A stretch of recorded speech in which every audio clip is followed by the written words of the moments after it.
Okay, we are back from recess. We are on the Moylan Amendment to line 20, page 137. Anyone else on the Moylan Amendment?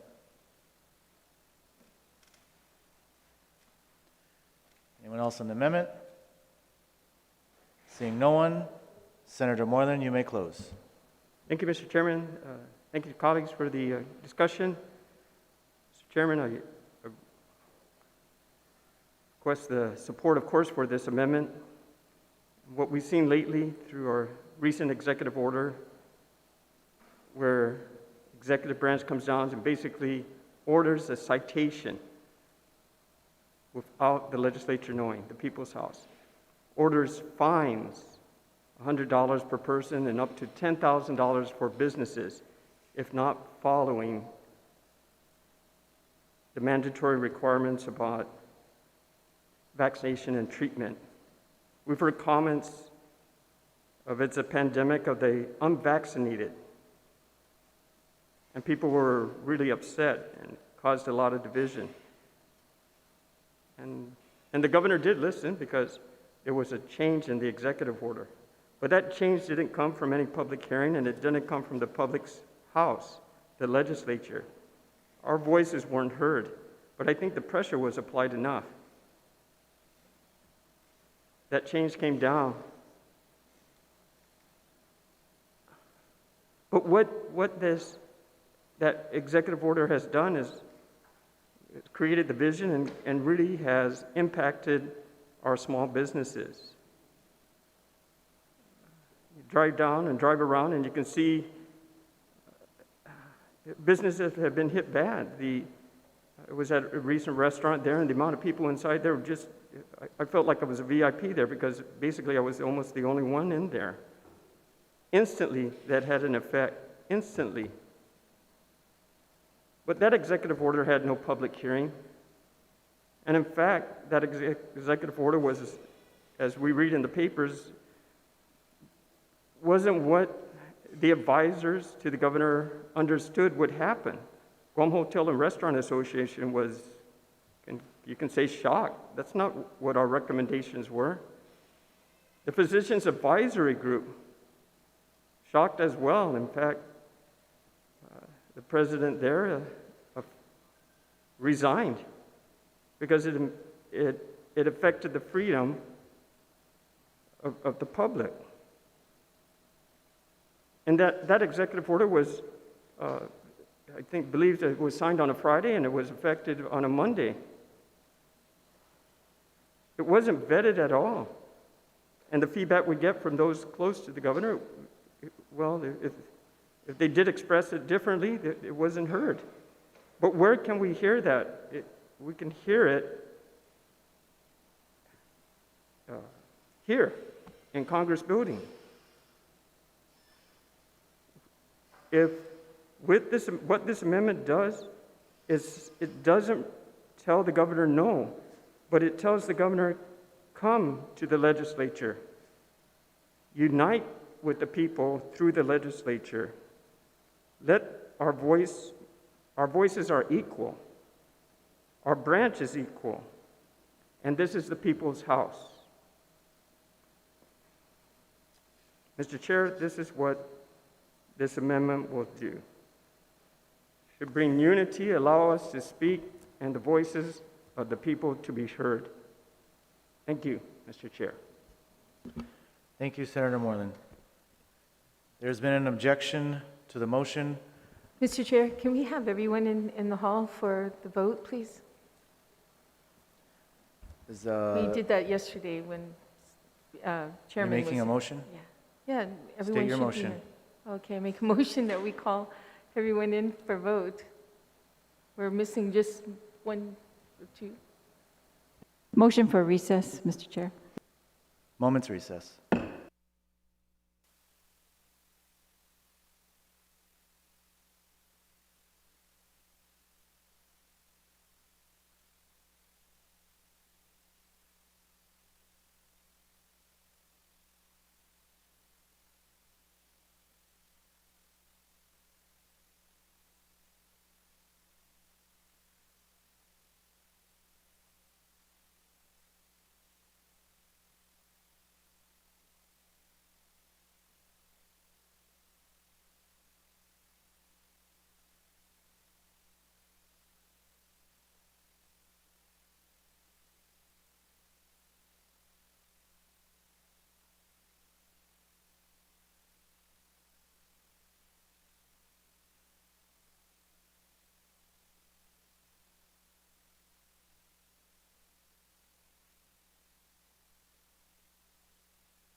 Okay, we are back from recess.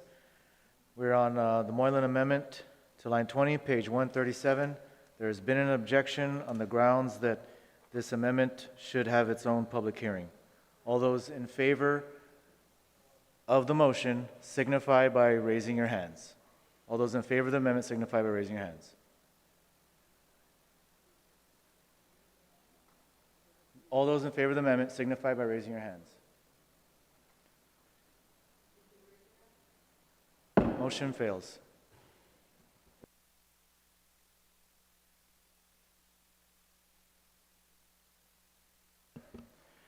There are now 9 amendments remaining in this chapter. SB 55 JCM L20 P137 COTW. Line 20, page 137. Senator Jim Moylan, you are recognized.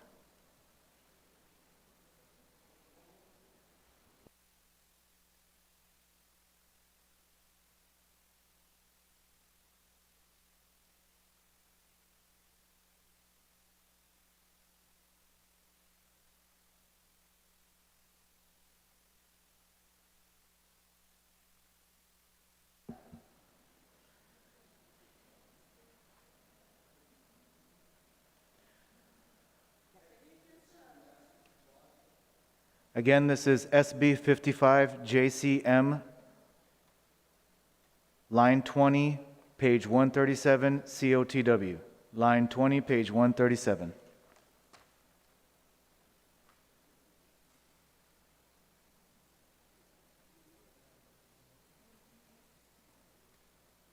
All right, thank you, Mr. Chair. As the main sponsor, we also have as my co-sponsor, Senator Nelson as well. Basically, this amendment is authorized to establish standardized and uniform law enforcement officer general force leadership structure, tier, and pay scale plan for peace officers. So, notwithstanding any other provisions of the law, the Commission shall be authorized to establish a standard uniform law enforcement general leadership structure and pay scale plan on Category 1 peace officers as defined pursuant to the chapter. They shall have 1 year to enact this act and complete the plan, and the plan shall be presented to the legislature no later than 30 days from completion, and the Commission shall develop a law enforcement officer general schedule which shall identify a general base salary and pay grades of law enforcement officers in classified service. Grades shall be identified and to commensurate with the appropriate levels of duties and responsibilities as it relates to basic, supervisory, and management positions. Step pay shall be established with a minimum and maximum salaries identified in various steps, and salaries for each respective law enforcement officer position as it relates to law enforcement officer force structure shall be established within each pay grade according to cumulative years of service. Commission shall include the advisory of the Guam Federation of Teachers and Civil Service Commission in completion of the pay scale. Mr. Chair, there was a bill in a public hearing for this, and it received positive response from the different departments with peace officers, and basically we're just expanding on a section of this bill to add the instructions of the position that is assigned for the Peace Officer Standard and Training Commission that we included in this. So basically expanding so their instructions are there and clear. Again, we understand that our peace officers are short in each department, DOC, Customs, and GPD as well. And there's many reasons why they also are leaving their departments. Many of them are unsatisfied with what we understand as the pay scale and promotion availability. And we've had several studies, and I was in the government of Guam as a peace officer myself at Department of Corrections and the Parole Department, and I recall doing a Hays studies way back then as well. But look at where we are today. We still have discrepancies with this, and what we're lacking is really some good insight from our post-commission, and this will really be helpful. The post-commission, in fact, the current chief of that department, Vince Parrish, the customs chief, has worked on a plan for quite some time as well, and is looking at implementation of this. And the post-commission members have also were also surveyed by Dr. Fee, who expressed that many of them are interested, a greater percentage of them were interested in having the post-commission do a similar study for this purpose. We need some structure and some pay that is fair. Right now, we see through different departments how this pay is really not equal or fair for the different departments and agencies. And in fact, GPD and Guam Customs has one of the lowest starting pays. So this is already in the works with the post-commission. This will be allow them the direction on where to complete their work for that new section that we added previously in our chapters here. So we're just adding further directions on how to identify, and then they come back to the legislature and provide their study to us. So I thank you, Mr. Chair, for the opportunity.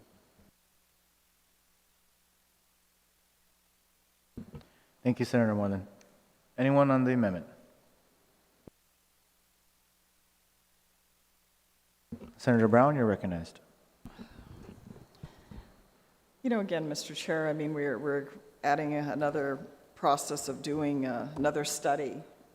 Maybe we can argue, you know, there's no problem doing this study, and that certainly no one's going to argue law enforcement is not a critical area of our government.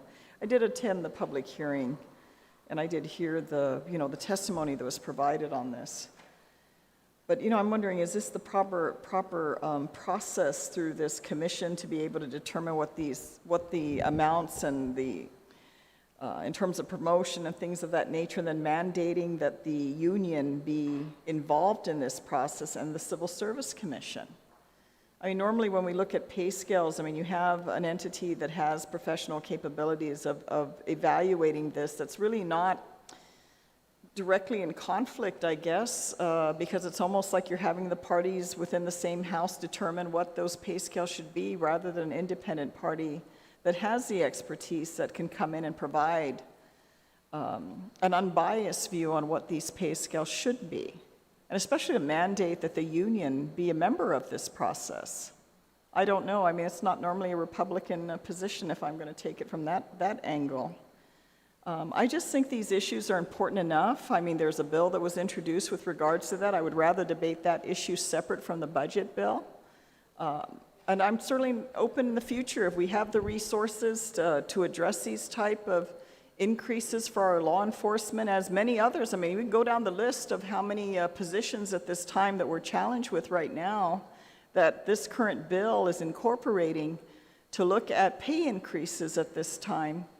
I just don't know where or how we're going to continue to proceed with this and fund everything in the government that we seem to all want to fund at a time when we have thousands of our people in our community that are unemployed. And I don't know yet how we're going to continue to address those challenges that have been brought upon us as a result of this pandemic. So I just feel these issues, you know, because we're not really looking at a budget appropriation and for the sake of the budget to appropriate for the operations of the government of Guam, which is primarily what the budget was intended for. And I just think this issue should be addressed separately on a separate bill on its own separate merit, so we can debate these things. Because just incorporating it and making it so, I don't necessarily think that this is the best structure that's being proposed to do that. So I'm going to make an objection to this amendment. Thank you very much, Mr. Chairman, for the opportunity to comment. Point of information, Mr. Chair. Senator Nelson, state your point of information. In the amendment, it does say that the union should be involved and the Civil Service Commission.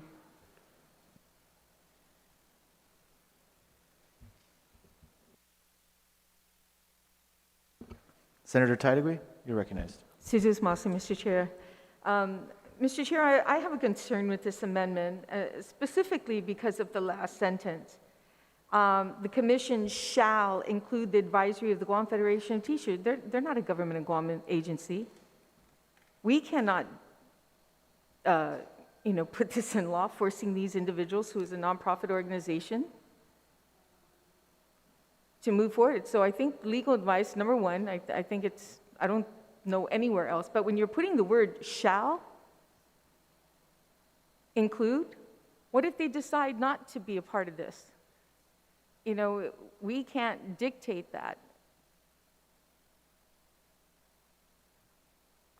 So there's a real issue with that when it comes to, I don't see us, mandating shall the Chamber of Commerce sit on this board, shall, you can't mandate these private sectors or nonprofit organizations to do so.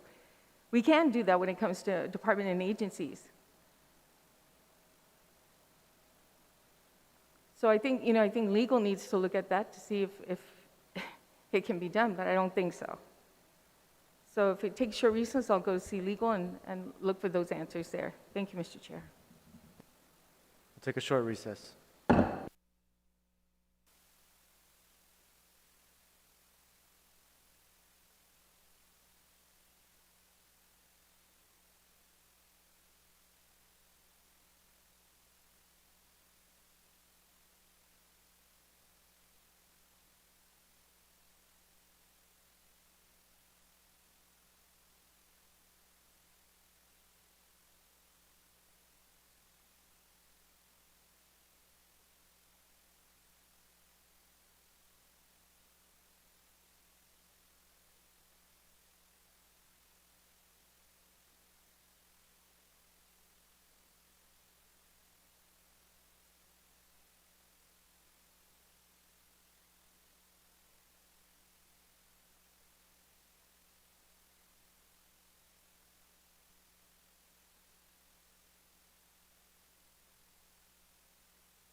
Okay, we will recess for dinner.